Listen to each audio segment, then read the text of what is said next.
Welcome back everyone. In this lesson, we are going to continue looking at our forms here. So far, we've created a number of different fields and inputs here, so we can enter in a name, an age, checkbox, and a text area, as well as a submit button down here. Now what we're going to look at is something known as a select tag, and these are basically your drop-down boxes where you can select something from a list. So let's go ahead and create that now. Okay, so just above our save button right here, I'm going to create ourselves a new div. So adding in the opening and closing div tags right here.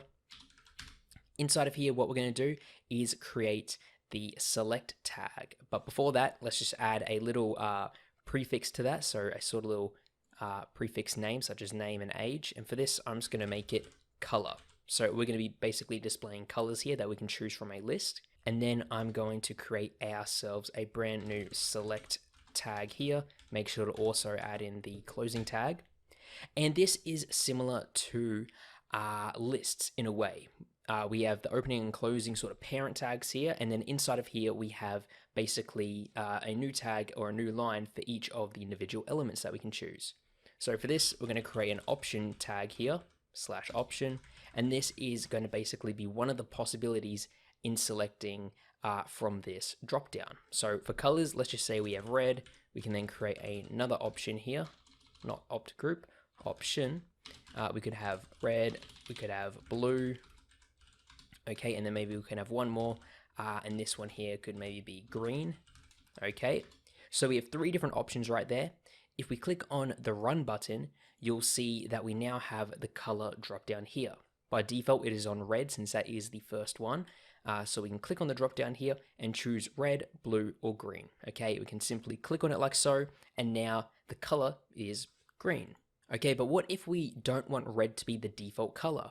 Well, in that case, we can give one of these options here a selected attribute. So let's just say we want green to be the default selected one.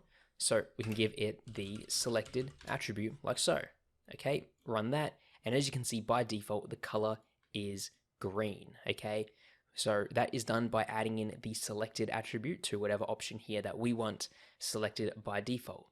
Now, let's just say we also want a list where we can select multiple things, okay? Because right now we have our color selection that we can only choose one color at a time. We can choose green, red, or blue. But what if we want a sort of selection where we can choose multiple things at once? Okay, maybe we're choosing from a list of a couple things to select. Well, in that case, we can create ourselves a brand new selection dropdown. So here, I'm going to create ourselves a new div under here, /div for the closing. This one here is going to be countries.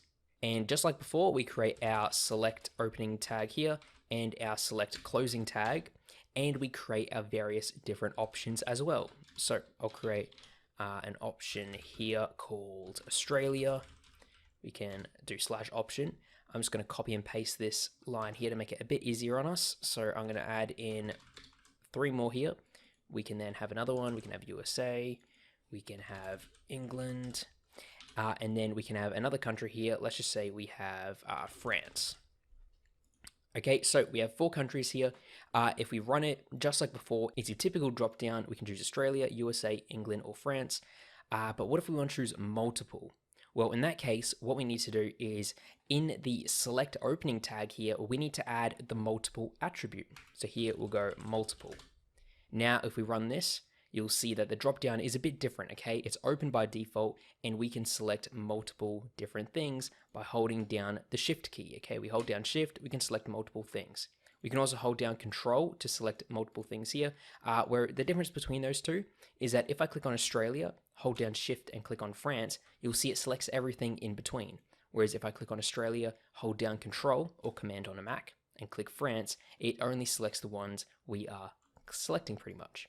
Okay, so you can select various different ones here. You can also click and drag to select them as well. And this is just a way of, selecting multiple things from a list. Let's also then maybe make England the default selected one as well. We can do that, of course, with multiple attributes. So I can go selected on England here.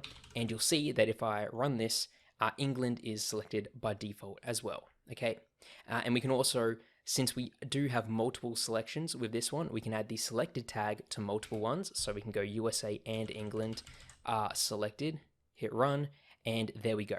These two are selected by default. So that is how we can set up selections, drop-down menus inside of our HTML websites and forms here. In the next lesson, we are going to be having a look at tables inside of HTML. Okay, so thanks for watching, and I'll see you all in the next lesson.